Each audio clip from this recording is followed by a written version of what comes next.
Hi, I'm Suzanne Siracuse. Welcome to season 3 of my podcast focused on the future, keys to building a profitable, sustainable, and impactful business. And I'm excited to be partnering with wealthmanagement.com on this. This series will focus on what firms need to embrace to ensure their growth and success for the future. And you'll hear from industry leaders and advisors on what is working for them. I have a great lineup of guests in store, and today I'm speaking with Lee Korn. Lee is an advisor and one of the founders of Opal Wealth Advisors, which is an independent RIA managing $1.4 billion in assets, serving high net worth individuals, business owners, retirees, and entrepreneurs. Opal offers a personalized and planning-driven approach that integrates financial life planning, tax strategy, risk management, legacy preparation, and organization to create clarity, confidence, and long-term impact. I love that. All really important things to a complete financial plan. So welcome, Lee. Thank you so much for being here, and I'm excited to talk with you today. Yeah, thank you for having me on this podcast. I've been a big fan. I used to listen to your predecessor podcast, A Big Reveal, and I've listened to every episode of Focused on the Future, and just honored to be here and looking forward to a great conversation. Wonderful. So you're the one. I'm only kidding. I love that you've listened to everyone. That's great. We need more of those. Thank you, Lee, and really excited to talk with you today. And as many of the listeners know, I like to start off the podcast with always the same question, which is, how did you end up working within the financial planning industry? Did you always imagine yourself being a financial advisor? Share your story with us. Yeah, great question. Well, I guess growing up, I didn't know what a financial advisor was. My parents didn't have a financial advisor. None of my friends really talked about money. You know, I grew up in Queens, New York, in a lower middle class neighborhood, and I always thought I wanted to be a doctor. I went to Queens College, which, all my schooling was within a 5-mile radius from where I grew up. And I took my first course in biology. I had to dissect a frog. I threw up in class, and that's it. That was it for being a doctor. Although my daughter is fulfilling my dream, because my daughter is studying for her MCATs right now. She's a rising senior at Emory, and she's going to be the doctor in the Korn clan. But I love it. I was always intrigued by money. Who had it, how they got it, how they lost it. I grew up in a neighborhood where I guess a mile down the road was, Jamaica Estates, where all the big houses were. And I had lots of friends who lived there. I don't know if it was the other side of the tracks. There was no train there. But we grew up in an apartment, a 2-bedroom apartment. I shared bunk beds with my brother. Our room was 8 by 9, but never felt like I had anything less, or never felt like we lacked. Lots of love in the family. And what I noticed was all my friends who lived in these big houses, they'd always spend time at our house. They'd always sleep over. They'd hang out. They wanted to be around what we had. I guess when I think about money, my earliest memory of money. So my dad grew up very, very wealthy. He had lived in a mansion in Alpine. He was driven to school in a limousine.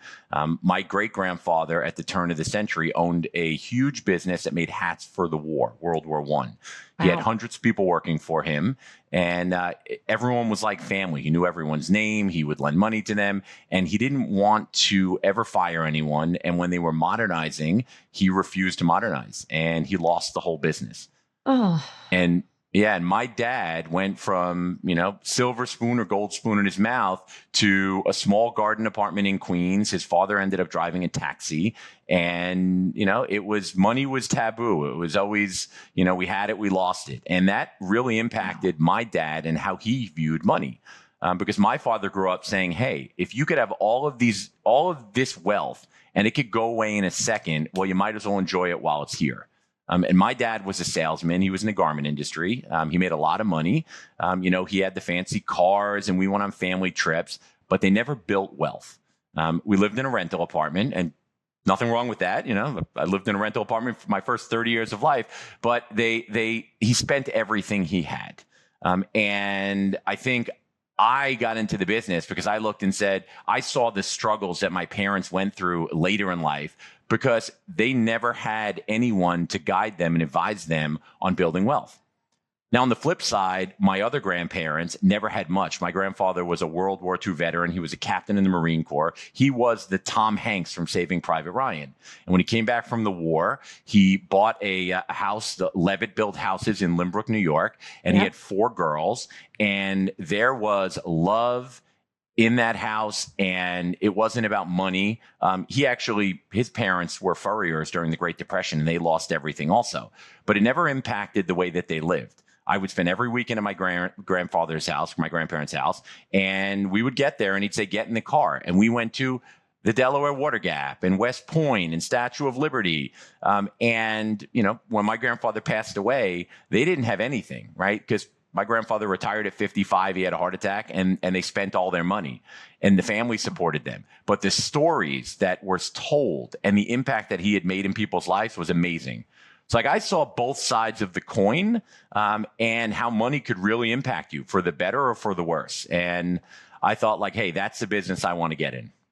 That's maybe one of the most interesting stories that I've heard on this podcast about why somebody got into this profession, because you had various situations that happened in your family that showed the making of money, the loss of money, but that you recognized that they weren't building wealth. And I would think sharing that story, do you share that story with clients to have them understand how you think about money and how you want to help others, maybe avoid some of the pitfalls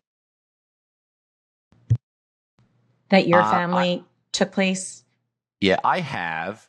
I think early on there was I say a shame about money, but early on, living in the apartment and friends living in the big houses and not having a lot, and the story of how my grandparents were very, very wealthy and then lost it all. I didn't share it when I was a kid, but as I got older, I think it was empowering. It was empowering to see, again, how you could make money, lose money, how money didn't really mean happiness, because my grandfather, from what I've been told, wasn't a real happy guy when he had all that money. And my other grandparents were the happiest, most loving people that I have ever known, and they didn't have a lot. And I will share that story often with clients because, I don't know, we work with lots of people who have significant wealth. I'd like to say that all of them are happy and filled with love. It's not always the case, but I feel sometimes sharing my story can help. Oh, I would think so. I would absolutely think so. Well, I love how you got into the industry. I love that probably is part of your whole process when you're working with clients. So thank you for sharing your story. And shifting gears, right? So we met about a year ago, and it was at an AI-focused conference. And you love saying that you like to geek out on technology. I know there are a lot of advisors that are put off by it, but a lot of advisors that love to figure it out and see how it can really impact their business. So tell me a little bit about how you're utilizing technology and AI in your firm, and how is that allowing you to better serve clients and then also maybe find more efficiencies in your practice? Yeah, great. So yes, we did meet at the AI conference in Vegas. I've already signed up. I'm going again this year. Great, I thought it was fascinating. You're right. I am a tech geek. I love technology. When we launched our firm 6 years ago, prior to launching, I probably did 150 tech demos. I talked to everyone and anyone. I was like a kid in a candy store. So much so that my partners have created this thing called the idea shelf, which is like when Lee goes to a conference and brings something back. It's like, we can't implement it right now. We have to see how it fits into the business. Because left to my own devices, like every technology will be implemented. But I think technology is making such an impact in this industry on like turning advisors into bionic advisors, right? There are a lot of people that talk about how AI and technology is going to replace the advisor. We heard that story with robo advisors in the early 2000s. I don't think that's going to happen. I think it's going to change the way advisors interact with their clients. my partner Jesse and I just got back from the AICPA Engage conference, 4,000 accountants and a handful of advisors, and I was shocked. In every presentation, they were talking about AI. If you look at the vendors, 20% of the vendors were process automation or AI solutions. And it used to be that as an advisor, like your value add was being the smartest person in the room, like having access to all the knowledge. There were 3 technologies that we demoed. I think one was like TaxGPT, one was called Blue Jay, and there was another. And we took there was a situation that we're working on with a client, very complicated, where intersects with estate planning and tax planning, and we put it out to 2 accountants that we know who are still researching it. We have a trust and estate attorney who joined our firm last year. He doesn't do documents, but he's training to be an advisor. We gave it to him and said, research this, and no answer. We entered in that question into one of the technologies and got an answer within 30 seconds. Like, amazing. Unbelievable. Right? And was the answer correct? Well, so here's the thing. We asked it on 3 different technologies. 2 of them gave the same answer. 1 gave a different answer. The 2 were correct. We followed up on that. But the speed at which these things are growing and learning, it is really amazing. I mean, at your conference, at the AI conference in Vegas last year, they had, I think, the chief data scientist from Microsoft, and he showed us a chart about how fast this is growing. They had Gary Cohn, who's the vice chair of IBM, gave a presentation at the AICPA conference, and he talked about quantum computing and the impact of quantum computing on AI. Like, where we're going is amazing. So I love, there are technologies out there where we are looking at a few of them right now. We're looking at Jump AI. We're looking at Zox. We haven't implemented them yet, but I think from an efficiency standpoint, the ability for them to save time for an advisor, because we've all seen the studies. Michael Kitces puts out the study, like the amount of time that advisors spend with clients versus doing other things. The key to success in this business, if you want to make an impact in someone's lives, it's not about spending hours and hours and hours researching. It's about spending time with the clients, boots on the ground, on the court. We're looking at those. We also use, we're using Holistaplan, which is more process automation. We're using Vanilla. Our marketing department uses chat for, I don't know if I would say content creation, but content ideation. Right? Like chat is amazing for like blank page syndrome. If you're thinking about ideas, I'll confess I'm the president of my synagogue, and I have to write a newsletter. I hate writing, but I somehow get 12 newsletters done, and everyone thinks I'm an amazing writer. So I'll thank chat for that. Yeah, no, and it's all about those prompts, right? So the better description of what you're looking for, and it can organize your thoughts. This is where I feel like it's really been helpful for me personally, is like, I have all the info, I know what I want to say, but if I just put it all in like bullet points and say, make this into a, succinct column with the goal, and here's the target audience, it's amazing what it comes back with. It's fascinating. My COO and I attended a 6-hour course on AI 2 years ago, and it was all about how you prompt it and the questions that you ask. Case in point, my partner Jesse and I asked the same question and he didn't get an answer. I got an answer, and it was because of the way we asked and how we challenged chat. Yes. I think it's revolutionary. I think it is going to change the industry, but not how most people think. I think it will make most advisors robotic. I think a lot of advisors are still skittish and not looking at it. I think that would be a big mistake. We're using it. We're looking to figure out how we can use it in every aspect of our business. And it's not a threat. You know what it is? It's a threat to mediocrity. It is a threat to an advisor whose sole value prop is I can give you the answer. Right? Because clients can go on ChatGPT and they can ask their own questions. Exactly. But, they can't act on it for the most part, right? Like, you really need some guidance around that. And everything that I'm seeing around advisors and AI, it's just, and our industry is really about the human plus AI component, right? Because even if you put something into Chat GPT and it spits it out, there's some sort of human intervention, editing, checking, reworking that usually occurs. But instead of that exercise taking you, say, 90 minutes, it's now taking you 20 minutes. And I think that's the Absolutely. big key where the clients are now winning out because they can get more services essentially from you. You mentioned, tax and estate type services. Were you able to provide that to your entire client base before these products came out? Absolutely not. Yeah. And not only me, I mean, look, my degree is in accounting. So I could look at a tax return, I could look at trust documents and digest and figure out what it's saying, but we've got 8 advisors. Jonah, our trust and estate attorney, he can read documents, but when you're talking about training, developing, mentoring, teaching a process, everyone comes with different skill sets. So absolutely. And on the AI front, you're preaching to the choir.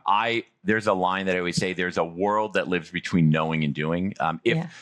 If all you needed was information to be successful, I mean, look, if you want to lose weight, right? It's a lifetime journey for me, up and down. But if you want to lose weight, just type into Google or give me a diet. Tell me how to lose weight. What exercises do I need to do? But why is it that 75% of the country is overweight? Well, actually, I don't know with these new weight loss drugs, maybe less. But knowing the information doesn't lead to actually doing something. And there's a world that lives in between that. It's helping clients understand what is most important to them, what their most meaningful goals are, what's going to move and inspire them to take action. It's holding them accountable to it. And then I would say, like sailing, jibing and tacking. Life happens. Things happen on the court. And how do you deal with that? Absolutely. That's such a great point. Like, I feel like the information or the output that AI is producing for advisors is like helping them. It's teeing them up, but then they have to take the action. They have to offer it to clients, and then the clients have to eventually also be in agreement with all of that. So that's a really, really important point. So you mentioned the word mentoring, and that's actually going on to my next area that I wanted to talk with you about. I recently hosted a think tank at the Wealth Management Edge conference, and I did a think tank around becoming an employer of choice. And the training and mentorship is really, really, really important to that next generation of talent. So you're doing really cool stuff at Opal. Can you talk about what you're doing and what's working in this area? Because I feel like there's still a lot of firms that are struggling with this piece.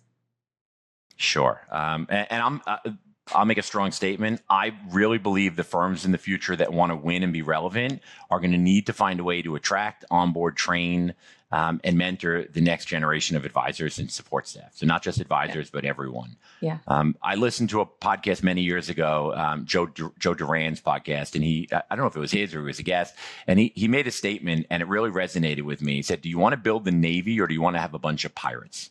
And why that resonated with me is because coming from, I grew up in the industry in the wirehouse, right? Edward Jones, Morgan Stanley, Smith Barney, and everyone did their own thing. Everyone was relegated to their own corner. No one really shared ideas. It wasn't this open kimono environment that we live in now in the RA world.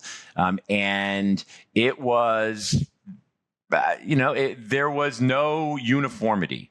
And at Opal, what we're from the day we launched, we realized that we needed to, in order to make the impact that we wanted to make in people's lives, we needed to have a process. We needed to have a way to identify people who could fulfill and execute on that process, who could live our core values. And we needed a way to be able to train and mentor those skills because it's not natural. I just think from business development, I grew up at Edward Jones knocking on 100 doors a day in the mid 90s in Queens, right? 100 doors. It was crazy. Oh my gosh. New advisors that are coming on board, they don't necessarily have those skill sets. So when we're thinking about training and developing, I always think of it, there's like 3 areas. I think there's your technical skill set. So you think about like sharpening your saw.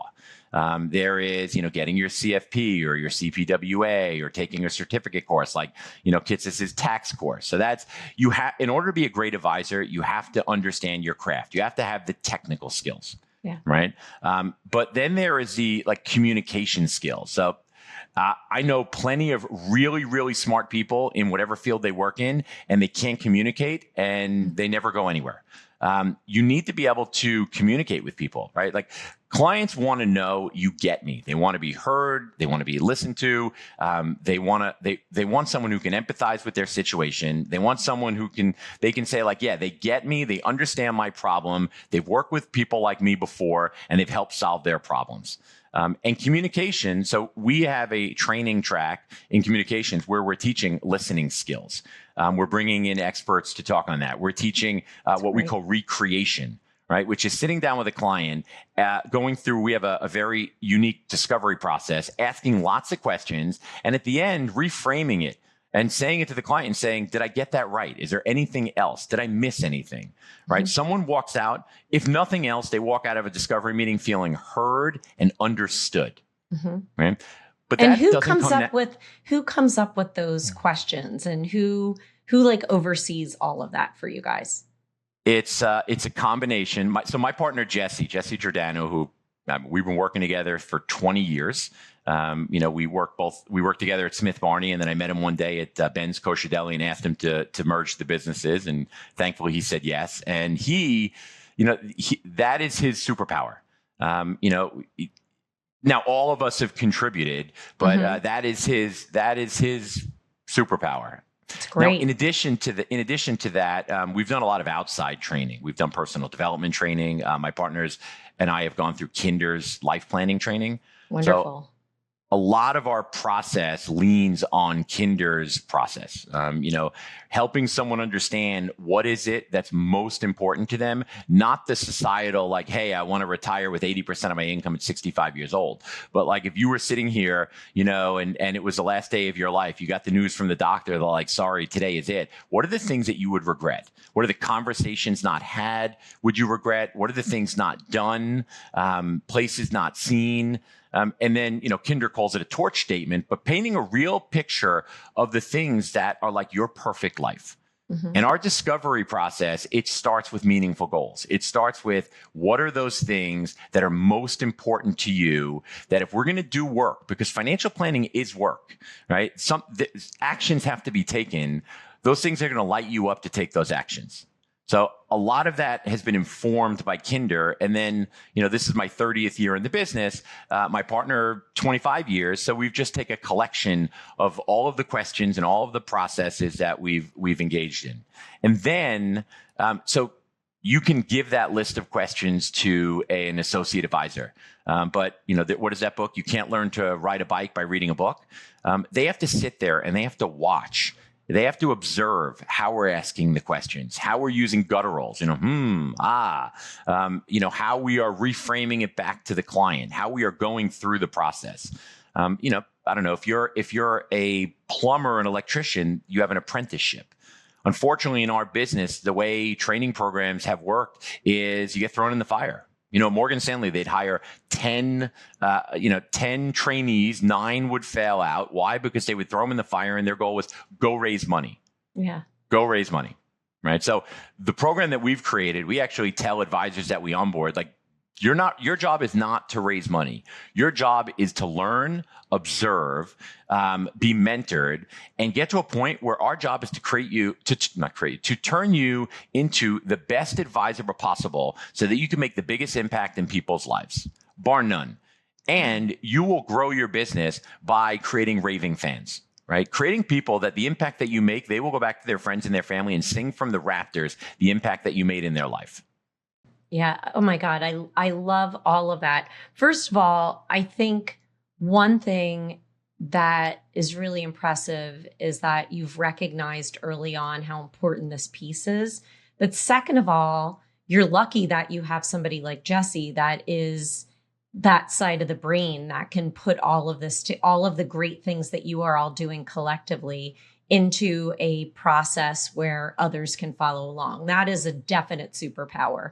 What is the reaction that you get from the advisors that you hire? Because I just, as I said, was at this think tank and was talking to a lot of aspiring financial advisors that are students. I also did some research with FP Transitions and the FinServ Foundation on what aspiring advisors are looking for in employers.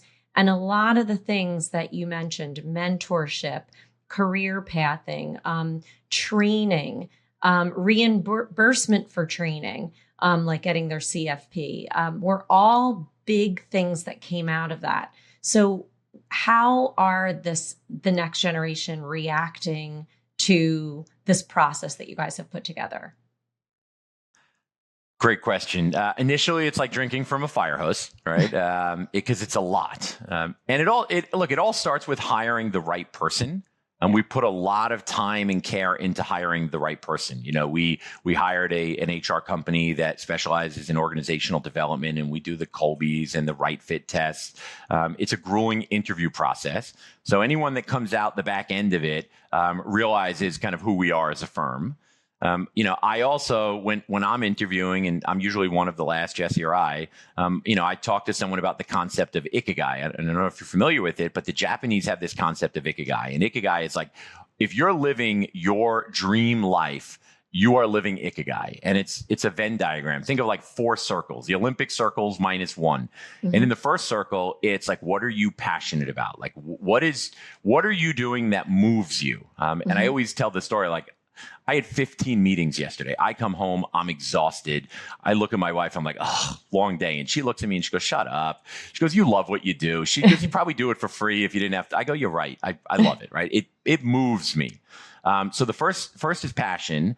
The second circle is, what does the world need? And I certainly think the world's getting more complicated, not simpler. They need what we do. The next circle is, what are you good at? And then the next circle is, what can you get paid for? And I tell new potential employees, like, your job is to live your version of ikigai. Like, be your best self. You want to be here if you're able to live your best version of yourself, if you can live your own ikigai. So by the time people are onboarded, they kind of understand our philosophy. And then it's an indoctrination. It's a lot of, initially it's the onboarding and then learning the technology. But from day one, every week we do something called Opal Insights, where we are training either to one of the 7 modules of the Opal Way, which is our proprietary planning process. We're bringing speakers on to talk about mindset. Matt Krause, one of our advisors, just went through the whole Kinder training, right? You go away for a week. And you're at a retreat where you're life planning on yourself, as an example, and you pair off. And Matt did a 3-hour on all the advisors, and he paired us off, and we had to do our own life planning. So it's this type of stuff. We've done Ritz-Carlton training. We've done Disney training. We've brought people in who are experts in communications and mindset, and like how to get through the blocks that are holding you back from taking the actions that you need to take. So almost from day one, it's like drinking from a fire hose. And then the associate advisor or new employee sits in a meeting with a client, and they see the impact and the conversations that we're having. Clients come into our office, it's like they're home. They walk over to our refrigerator, they take out a drink. Everyone knows them. Everyone knows their habits, what they like. Very multi-generational. A lot of times kids, grandkids are coming in the office. So they see the impact that we're making and the type of relationships that we've developed, and drinking from a fire hose is worth it. Yeah. All of the training that you offer and what you're investing. I remember in my prior role, I sent 2 of our superstars through this very, very intensive Harvard business class of, being a great leader. And it was, a lot of money, I thought at the time, but my gosh, it was such an important piece for them to want to stay and for them to want to build the business with me, and just the appreciation there. I think people, especially the next generation, are really, really looking for that training. So I love that. I love that you guys are really kind of forward looking, and that's the name of this podcast, right? Focused on the future. And you've got to be thinking about this stuff. You got to think a little bit differently. Absolutely. Yeah. So let's talk about growth. You guys have had significant growth in your short time that you've actually been the founder of your firm, right? You said 6 years. So what are you finding is helping you grow your business organically? What is working for you that's attracting new clients that you'd love to share out with those that are listening? Sure. Probably like many successful firms, the majority of our organic growth has come from, I'd say, three areas. One is referrals, introductions to friends and family. And I bring that back to like creating raving fans. But it's not just okay to say, hey, we want to get referrals. You have to have a real process, right? We have a process called Loyal Client Advocate. We got it from one of the coaches that we work with. We're very intentional about it. We track it. It's specific conversations that we have with clients. And then the second part of referrals is being referable, right? Like, do you having a process and ensuring that the advisors that someone is going to talk to can deliver on that process. So certainly referrals, greater wallet share. We work with a lot of entrepreneurs, a lot of people who are having life events, large liquidity events. So many of our clients, I don't know, most of our clients, we have the lion's share, if not all of their wealth that we're managing. So that's the second way. And then, centers of influence. We work with a lot of accountants, attorneys, insurance advisors. Actually, many of them are clients. When we look at the professionals, what's springboarded when you watch, did they refer a little and then start referring more? It's when they've actually become clients, or we have a mutual client that they go through the process with us and see how we work with the client. Then they decide to make introductions. So that's been the core of our growth. I'd say in the first 4 or 5 years. Okay.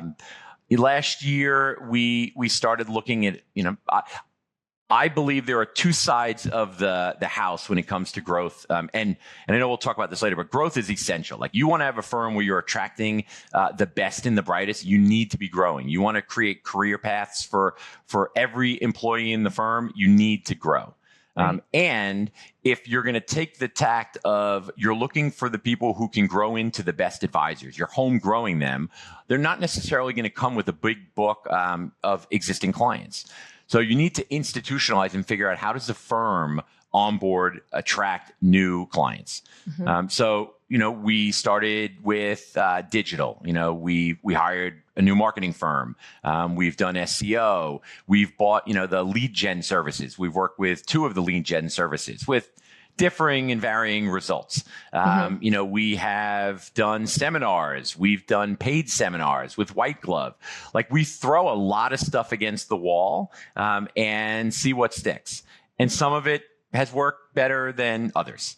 I think this year we took a turn and really decided to invest in growth, and we made a key hire. We hired Kayla Kennelly as our Chief Growth Officer. I've known Kayla for 8 or 9 years. When we were launching our business, Kayla had worked for Pershing, and we were all the way down the rabbit hole with Schwab. And I met Kayla at the 1 yard line, and we didn't end up developing a relationship there. But I kept in touch with Kayla, and for years we've been trying to figure out how we work together. And her skill set and her experience is perfect for Opal. First of all, she fits the core values tremendously, like a glove. And forget about fitting. She's additive to the core values. In addition to that, like, her role is waking up every day, figuring out, how do we grow Opal? How do we make the advisors the most efficient? How do we help them reach more of their clients? How do we help them create raving fans? How do we work with our centers of influence, our partners? Tonight, we're doing an event that Kayla set up. We have 40 accountants and attorneys from a networking group coming. We're doing a wine tasting. And in the middle, Jesse and I are going to give a presentation on what we learned from the AICPI Engage conference, all about AI and all about technology and where we see it fitting into their practices. So I think, I think the future is very bright, and Kayla's going to be a big part of it. Oh, I love that. I love that you invested in a person dedicated to this, because sometimes it's not the natural skill set for many advisors, is that, growth marketing aspect. But yet they may not want to invest in what is needed in order to have a really effective digital strategy. and growth strategy. And Kayla's awesome. So congratulations on that. And again, Thank you. Just really starting with understanding the importance of the people that you get in the door to help you execute on your goals. So those were great examples. And the centers of influence are a huge piece of that. So, yeah, if I could add one more thing because it ties into the AI. When Kayla joined, we asked her to interview a number of clients, and she called 15 of our clients, all large clients, small clients, clients have been here for a long time, new clients, and she interviewed why they joined the firm, what resonated with them. So talking about AI, Kayla took all that information, synthesized it using AI, and came up with like new core values and marketing messaging. It was amazing. So that's awesome. That's great. Yeah. And those are like great use cases of how an advisor can save so much time by just learning a little bit about ChatGPT, the prompts, but it does take a little while for it to learn your voice and all of that. So, and then just having a dedicated person doing it because you're busy meeting with clients and developing out new relationships. So like make that investment. Yeah. So we're getting towards the end of our podcast, but I do want to ask you, what do you think firms really need to focus on to be successful in the future? We've talked about embracing technology. We've talked about the importance of training and mentorship. We've talked about having dedicated growth strategies. What would be another thing that you think is very, very important to a firm's success? Yeah. So you hit on there. I think there are like five key points. You hit on three of them, right? Attracting and developing the right talent. So important, right? Those who can do it will win. Those who can't will die off. Building clear career paths. The best want to have career paths. The best talent, you need to show them a path, not only to success, but we're building out a pathway to partnership. They want to participate. Another would be embracing the fact that what got us here hasn't gotten us. Let's say that again. What got us here won't get us there. We have a saying at Opal: "There's no sacred cows." Like just because it was that way in the past doesn't mean it has to be that way in the future. Like we want to avoid being trapped in past successes. So we're always challenging ourselves. If you come in our quarterly planning sessions, you think we were like having this knockdown, drag out argument, but we always get to the best results. And then the last thing I would say is having a framework for implementation, right? Opal uses EOS, the Entrepreneurial Operating System. It's, from Gino Wickman's book, Traction. But you have to have a framework for implementation, right? Like, I forget where I heard this, but like ideas without implementation is just dreaming, right? So you have to have a process for implementing all of the changes or nothing will get done. Those are great. And I couldn't agree more. And I think so many really successful firms that I've spoken to use EOS. So must doing something right, having something structured to help you as a business owner. Really, really important. So we are now at the last question, which is always the same. I ask every guest, and that's with the title and the theme of the podcast focused on the future in mind. What is your last line? What key takeaway do you want to leave with our audience? So much rolling around in my head. I guess I'd say the future of our profession won't be defined by who has the best investment strategies or like the coolest tech. It's going to be defined by who builds the best people, who acquires and trains and mentors the best people. And if you wait until you desperately need that new talent, it's already too late. You have to invest early. It takes time for people to come up the ladder. You have to build the infrastructure today to develop those raving fans. If you don't, you're going to be left out in the cold. Sustainable growth requires investment. I believe it usually comes from the inside out. And I'll leave it at that. Yeah. Oh my gosh. Well, I couldn't, again, like just coming from this think tank about there are about 20 other firms there, some of the most successful firms in the industry. And that was the consistent theme, like focus on the people first. Get the right people in the right roles, invest in your people, train your people. So I love that last line. That's a great one and such an important one to be successful for the future. So Lee, this was such a pleasure. I loved speaking with you. Thank you so much for being my guest today and for sharing your thoughts on the importance of training, mentorship, how tech is impacting your growth. What are some of the strategies that you're using to grow your firm, and what you think it's going to be, what's going to take to be successful in the future. Was really, really great. So loved it. Thank you. Yeah. Yeah, it was wonderful. So I'm Suzanne Siracuse. Thanks for listening. And I hope this episode leaves you feeling even more excited to be focused on the future.